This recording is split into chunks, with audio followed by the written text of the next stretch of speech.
Hi guys, welcome to Devon Cookery School. Today I'm going to be showing you something beautiful for your Christmas table. I'm going to be showing you how to make a mushroom, spinach and butternut squash Wellington, which is going to be absolutely stunning. That's vegan and can also be made gluten-free. So the first thing we're going to do is prepare our butternut squash. It's a big boy, and some people quite intimidated by this, but you needn't be. The only two things you need are a sharp knife and a vegetable peeler. We're going to cut it down and we're going to roast it off to get loads of really beautiful flavour into this bad boy. So the first thing I'm going to do is I'm going to top and tail it. Pick off the top part and the root end just there. Makes it a little bit more stable to peel. Now all you need to do is just take your vegetable peeler and take it off. I think it's useful to note that with these, you might need to take 2 or 3 different layers off. Some butternut squashes are a little bit more woody than others, so what you want to do is go down to this really beautiful golden flesh rather than the slightly pithy bit there. That's going to ensure that when it roasts, it goes really beautifully soft and caramelly. There we go, not so hard. The next thing to do is separate it up into 2 portions, top and the bottom. And then the bottom piece. This is where all the seeds are, so we need to get those out.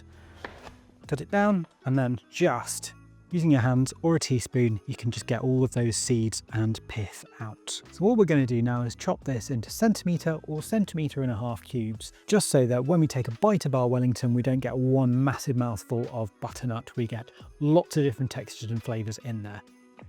With these end pieces, I'm just going to cut them into slices, and then cut each slice into a cube, 3 or 4 of each.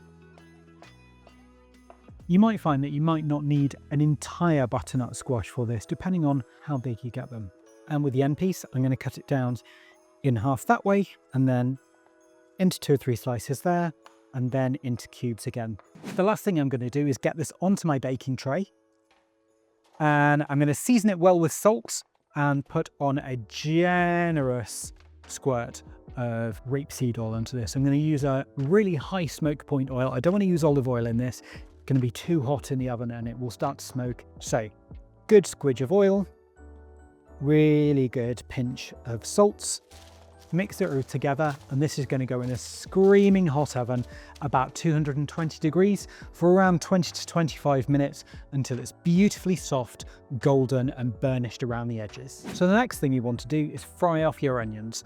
I've got 2 generously sized onions here that I've chopped up really as finely as I can. You could do this in a food processor, but really all you're looking for is something roughly the size of a grain of rice. I've got a pan screaming hot here, and I'm going to go in with a really good squidge of rapeseed oil. And I want this to really sizzle when it goes in. I'm going to fry these off just as they are with a little pinch of salt until they are really deep golden brown. I want lots of flavour in this. It's going to take probably 15 to 20 minutes, but I'm waiting for the butternut squash to be done anyway. I'm just going to let it cook down. I want a really beautiful golden nutty colour on this. We're going to fry off our mushrooms as well. I've done exactly the same with these. This is 600 grams of beautiful chestnut mushrooms. I've done these in a food processor. I've just chopped them down nice and small. I'm going to fry these off to get all of the moisture out of them, to intensify the flavour, and this is going to form one of the outer parts of the inside of the Wellington. This is called a Duxelle, or the start of a Duxelle. So again, a good squidge of oil into your pan, and then mushrooms in. You want a lovely sizzle on this. And I'm going to fry these down, and they're probably going to reduce down by about 2/3, and the flavour is going to be really, really super intense. And at the moment, the only thing that this needs is, again, a good pinch of salt. So, as you can see, my onions are at a beautiful, deep golden stage. Once all the water had evaporated, I turned this down to about a medium-low heat and just gave it 15 minutes, turning it occasionally just until I got this really beautiful, deep colour. They're on fairly low now, and into that I'm going to go with 4 good cloves of garlic. It's about 2 teaspoons worth of fresh garlic I'm going into that, and I'm just going to fry that off just until it becomes really aromatic. We're not looking to cook this or brown the garlic too much. We just want to take the heat out of it of the raw garlic. This onion mix is going to be split between the two different fillings, hence why there's quite a lot in there and a fair amount of garlic. So my mushrooms have got to the same place as well. I've evaporated all of the water out of this, and now I've got a fairly dry, really deep and rich colour on this mushroom. You can see it's become slightly crumbly. Most of the water is evaporated. I don't want this wet. When I move it to the side, I don't want to see any moisture coming out of this. They're not dry, but what we've done is we've intensified the flavours in here. Now these are done, I'm going to take them off the hob and let them cool slightly.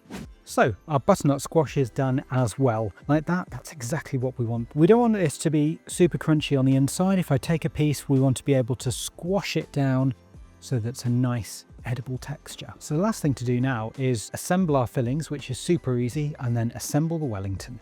Okay, so we're going to assemble one of our fillings, which is the mushroom duxelle, which is going on the outside. We've got our mushrooms here, they've slightly cooled, and our onions. I'm going to go in with half of my onion mix into this. The other half goes into the other part of the filling. Into that, I'm also going to go with 100 grams of chopped processed walnuts. You could go in with a different type of nut if you like. You don't have to put them in if you don't want to. If you didn't want to eat walnuts or you couldn't eat them, you could absolutely go in with 100 grams of something like panko breadcrumbs. I'm also going to go in with a generous tablespoon of tarragon. If you haven't got fresh, you could use about half the amount of this dried. And I'm going to go in with a good crack of black pepper into there. Probably about 1/4 teaspoon to start off with. I'm going to give this a stir until I get a pate consistency. It's going to look slightly dry to start with, but keep on mixing and you'll get a beautiful coherent mix soon enough. Now at this point we really do need to taste this, because this is going to go straight into the Wellington now, and if this flavour's wrong, it's going to taste wrong inside the Wellington. Now that's all mixed together, I'm going to give it a taste, see where we are. It does need a little bit more salt, just a little tiny bit, and I do want a bit more pepper in there. The pepper is going to add a little tiny bit of heat. We're going to add a slight bitterness into there, which will be delicious. Give that another mix through and then test it again. That's it. Test your food before it goes into the oven, because once it's baked, you can't fix it. So our second filling, this is going to be the spinach and butternut squash. So here I've got 400 grams of spinach. So I've got fairly small pieces. I don't want big strands of spinach through this. Then I've got my butternut squash. It's about 350 grams of butternut here. So that's going to go in. Also, the second half of our onion mix, I'm also going to go in with a little bit of sage. I've got probably a teaspoon of chopped fresh sage here. Don't be too generous with this or else it will just taste medicinal. So I'm going to get that in. And the last one I'm going to go in with is some nutmeg. Nutmeg's got a beautiful deep earthy flavour which works so well with sage and butternut squash. I'm going to go with about 1/4 nutmeg in here. I'm using a fresh one because you get the best flavour out of it. I'm just going to give this a mix together. I don't want to mash the butternut squash up too much. I definitely want to keep these beautiful colours. And again, taste and season. A little bit of everything on there. It's delicious.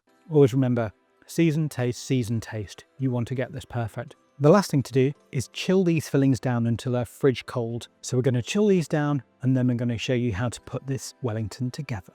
So our fillings have chilled. I've got them into bowls here. Here I have a 320 gram piece of puff pastry. You could use homemade rough puff or homemade puff pastry. You could potentially even use short crust pastry, homemade if you wanted. This is a vegan one. I've just got it from a regular supermarket. All I've done is I've rolled this out and I've chilled it slightly in the fridge so that it is a good temperature to be able to roll. If this is too warm, when I try and roll it, it will fall apart. The last thing to do is to just layer this up. I'm going to go in first with the mushroom and I'm going to layer on a fairly generous amount of this. I want a fairly even layer of this so that when I slice into it, I get a lovely ring of pastry, a ring of duxelle, and then a ring of the spinach in the center. And then in with my spinach and butternut squash, going all the way to the edges where you've got your duxelle. So I'm going to fold this up over to the top and then do exactly the same on the other side. And these should meet with a little bit of an overlap on the center. I've got an overlap there and I want to make sure I pinch that bit together and that it's sealed. The next bit, I'm going to fold this up a little bit like a Christmas present. So tuck that filling in, tuck that down, and then over, and over. Tuck the sides in, make a little point, and then fold it over. And this, we're going to get onto a lined baking sheet. Quite a generous sized one. We want plenty of air to get around the outside of this. I'm going to turn this out onto the baking sheet. Make sure it's sat nice and central, and then I'm going to brush it with a little bit of milk. I'm using an oat milk for this, and then just using a sharp knife, I'm going to put some very small scores across the top. This is purely for aesthetic. Just very, very gently over the top. I'm only going about a quarter of the way through the pastry. I've done one way and I'm going to do the other way. But at this point, this is ready to go in the oven, into a hot oven, 200 Celsius for around 20 to 30 minutes, and then it'll be ready for the table.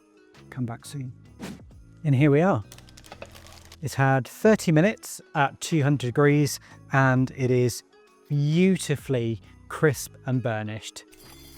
I've let this rest for 10 minutes just so that it's not piping hot. And then to get it onto your serving plate, lift the whole thing with the paper and then just gently slide that from underneath. Do you want to have a look inside?